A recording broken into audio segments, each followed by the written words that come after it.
BBC Radio 1. This is The Surgery with Gemma and Dr. Rada. It is indeedy. Good evening. Hello, how are you? It's The Surgery. It's where we get to talk, chat, chew the fat, and really get to the bottom of an issue every single week. We harness our show in a subject matter that may blow our minds, and tonight is no exception. Tonight, we are giving life advice on how to find your voice. Whatever stops you from having the confidence to speak up, we're going to find out about that. Perhaps there is something that's really getting in the way at work, in your place of education, in your family, your friends, whether it's stammering, shyness. There's lots of reasons that we can find it hard to communicate, but we're not alone. Kendrick Lamar, Grimes, Beanie Man, a hero of mine, have all had problems with their speech.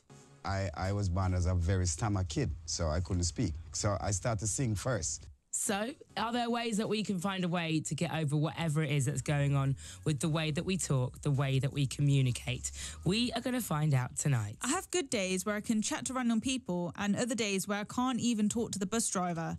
It can be nerves too. It can get in the way. It can be emotional.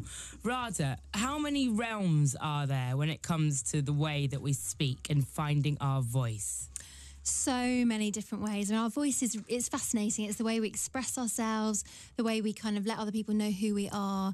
But, you know, we can all have problems with how we speak and how we talk. And so tonight is great. It's going to be about, you know, stammers, shyness, the difficulties that each of us experience on a day-to-day basis sometimes, related to our emotions, sometimes related to other medical conditions that affect how we portray ourselves and also how heard we're actually felt. Are we feeling listened to? Because our voice is just, it's everything. It's how we communicate to other people. And I like it in terms of metaphorically how important it is that we use our voice, that we feel like we're heard, that we do feel like we have space to take up, and we can be loud within that if we want to be.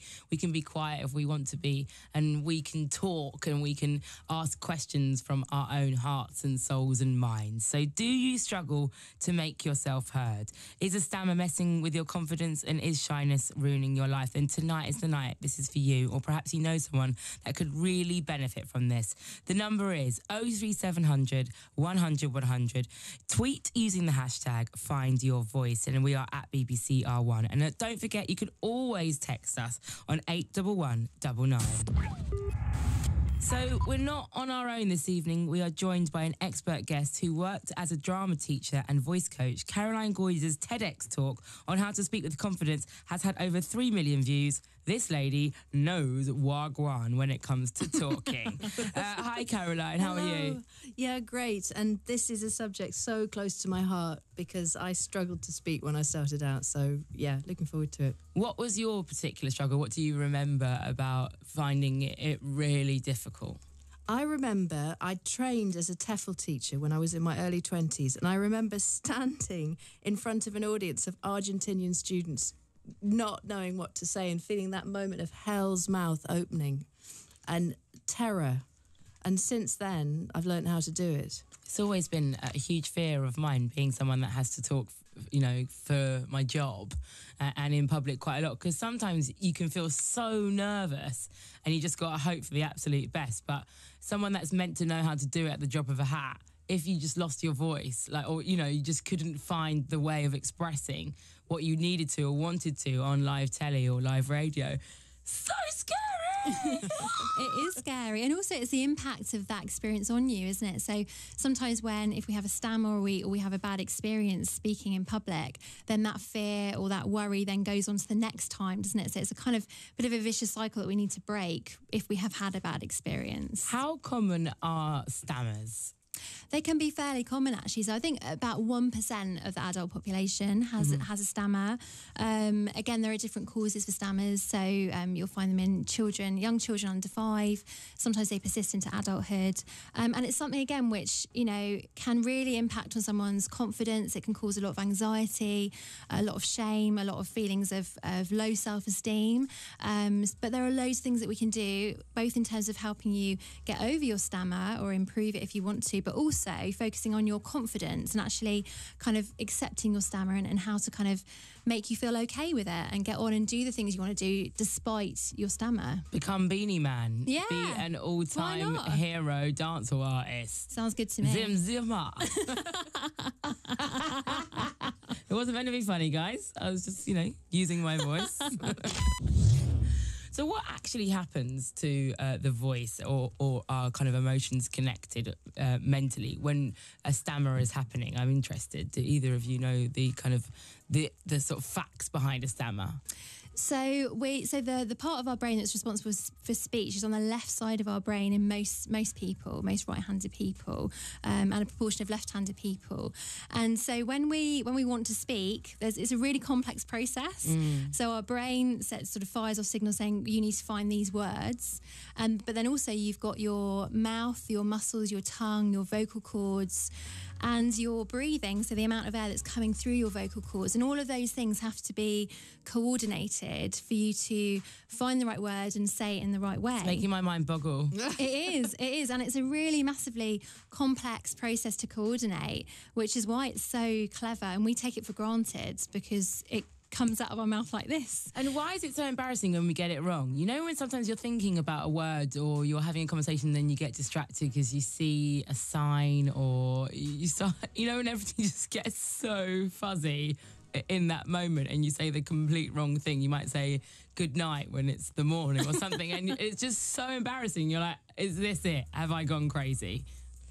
Well, there's a lovely, the ancient world used to say that speech is the mirror of the mind. So it's when we speak and we mess up, we think that people are thinking that we're thinking that way. And so often it's not true because people who stammer often are really bright. Yeah, okay. But just even if you haven't got clinically a stammer, like what's the deal when we just say the wrong words? It just happens to us. It does, and I think it's something probably to do with we're human beings. Are kind of lots of our self-esteem is about human connection and relationships, and so I think it's about the fear of being judged or the fear perhaps of being misunderstood, and those things can kind of cycle around in our heads. And absolutely right, as Caroline said, actually people, there's no impact on intelligence or IQ in terms of stammers. So sometimes there are a lot of misconceptions that other people have about speech problems or difficulties with speech that aren't true, that people then might think,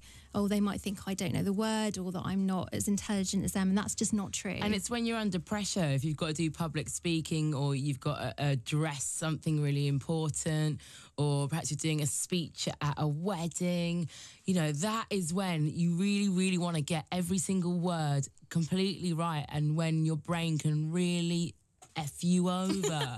That's the judgment thing, isn't it? It is, yeah, it's the judgment, and it's your mind as well, isn't it? So your mind will trigger off thoughts saying, if I don't get this right, then will happen. I'll be laughed at, I'll be whatever. And so it's that cycle of negative thought as well. So yeah, our thoughts, our emotions are tied in with our nervousness and our anxiety about being judged. So it's nothing to do with like Freudian, this kind of philosophy that we just want whatever we actually say in the back of our heads. It's just like, it's just slipping out kind of thing. I mean, I personally, like a Freudian slip. I personally think that because perhaps we've got a lot of fear about what we might say, and we imagine what's the worst thing I could possibly say, and I hope I don't say it. And because that's perhaps the first thing in your mind, because you're thinking it actually comes out of your mouth. Yeah. Oh man. Call the surgery on 03700 100 100. Or you can text us on 81199 whether you've got any stories that you'd like to share with us from saying the wrong thing in a speech, or that moment where it was all on you and the wrong words just slipped out.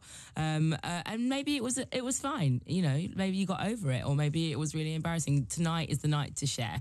Or maybe it's more serious. Have you got a stammer and it's really making you struggle? See, I'm doing it now because I'm overthinking. It's really kind of pulling you back from something and making you feel self-conscious about your life.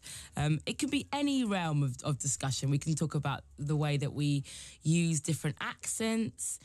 Like, I was born in Birmingham, but I moved when I was about 3. And then when I'm with people from Birmingham, I weirdly start taking their accent on. What's that about, Caroline? it's we accommodate others, and so when we're with people who we want to be like, or where maybe we were brought up there, we just accommodate that stuff. George Osborne famously got criticised for it, but we all do it. We all do it. So I feel really embarrassed. I'm like, I can't go to a pub in Birmingham because I'm just going to start talking like everyone. Flipping heck. Call the surgery on 03700 100. Okay, so we've got lots of lovely texts, and if you want to text us, then you can 81199 or call us on 03700 100 100. We are joined by Caroline, the speech expert. She's got her own TED Talk. Yes, she has. And Dr. Rada as well. We're talking about finding your voice if you just turned on your radio. It's the surgery. We do a lot of chat. There's a little bit of tunes to have a think and stuff, but we're mostly talking. So get in touch, get involved. Tweet us at BBC R1. Yesterday, says someone, I had to do a presentation in front of the class at school. I went bright red, my breathing was erratic, and I couldn't stop my hands from shaking. I would really like to get better at public speaking, especially as there is upcoming interviews for head girl at school. What can I do to have the appearance of confidence? Yeah, how can you stop actual physical shaking and when your lips go dry and all that? That's horrible. The actual physicalisation of nerves is just out of order. What do you reckon? It really is, isn't it? And I think actually, in a way, it's good to, with physical symptoms, they're coming from anxiety, perhaps your thoughts about speaking. And in a way, you know what? Sometimes I think it's best to just accept you're going to get slightly sweaty palms. Your heart rate will go up. You will have a little bit of a dry mouth, but almost to accept that actually helps in a really weird way. Right. You can't get rid of your nerves totally. You can't make them vanish, but you can almost accept, okay, I am going to feel like this, and say to yourself, this is normal, this is appropriate, this is okay. It doesn't mean I can't do it. It doesn't mean anything. And I think if you detach how you're feeling and those physical symptoms from any kind of meaning as to what might happen to you, then things tend to go better than if you start to think, well, I've got sweaty palms, therefore something really bad's going to happen to me. It's that kind of threats feeling. You're speaking, but nothing bad is going to happen. I agree. It's the meaning that you make of the nerves. And I think there's something else which comes from performance, which is, again, if you've really practiced, and I think the most important thing is don't write a script, because scripts are really scary to talk to. Whereas if I've got a mind map in front of me with lots of Sharpies. Lovely. Colours, mind map it, lots of different colours, pictures, and then sit at home and just work with a map or Post-its. But, scripts are hard. They're hard for professionals. So I think if you script I am it... the worst. Seriously, if someone is like, in this documentary that we're filming, just going to give you this chunk of text to remember, and surely that's what you do, right? You've done stuff like this before, and you're like, yeah. And then they're like, okay, it could be a pre-record. It's like, we're just going to film, walk down the street. You got the words, right? No. I just talk yeah, for a I've got living. the words, and then you start talking, you're like, I haven't got the words. How am I meant to just memorise a whole chunk of sentence? It's hard, yeah. I just like talking and reacting. I suppose it's mainly because, as you say, Caroline, they're not your words. Yeah. So things are always easier when they're coming from your heart and you're expressing yourself in your own language, isn't it? Dreadful. But like you say, when that's formalised and put down in a different format, then it's about, like you say, speaking with passion from yourself and who you are, and it's hard. Doesn't encourage me to speak with your whole heart. And I think there's practice with your whole heart, practice in a way that's not about reading, and you'll find that when you stand up it's much, much easier. And I think it must be harder than ever before if you are feeling anxiety about speaking, because it's so easy not to these days. We can still have a really active social life and communicate all the time, but we're working really, really hard at school. We're getting on, luckily I'm actually not a teenager, but a lot of the people listening are thinking about their exams. So, you're focusing hard on your work. You might be able to message your friends, and that's kind of, you can message your friends so easily in such a snapshot way. There's such quick messaging going out, with all sorts of grammar and shortened words. And I love the use of like playing with language and spelling and grammar and slang. Like I'm into it. But it's getting quicker and quicker, and our attention spans are just getting shorter and shorter, that no wonder that we're beating ourselves up if we have something to actually say. That's so true, actually. And also I think people now, record presentations a lot more, don't they? Things are videoed, things are kind of put online. Anyone can really take a video of anything you're saying. So I think that adds anxiety to how people think they might be taken if they do make a mistake when they're speaking.